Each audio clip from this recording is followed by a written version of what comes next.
Ja näin tapahtuu tämä vuosi Finlandia Iidon onnellinen. Saako Iike?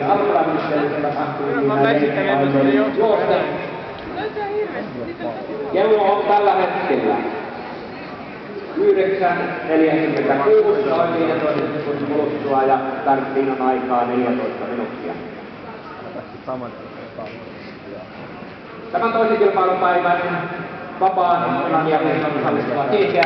Toivotamme teidät oikein lämpimästi tervetulleeksi tämän vuosisen Finlandia Iidon. Tervetuloa teille kuntoakiiste, jotka olette ensimmäisen. Tämä on ollut hyvin poikkeuksellinen talvi. Finlandia Iidon tapahtumana, nimenomaan massahiihtotapahtumana, on ainoa, joka on pystynyt Kuusamon eteläpuolisella alueella massahiihtotapahtuma järjestämään.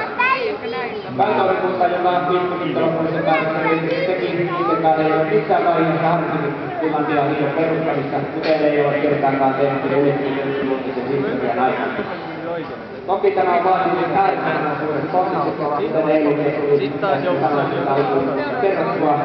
Koko latuverkosto pisimmillään 32 kilometriä kokonaisuudessaan on jouduttu lumettumaan.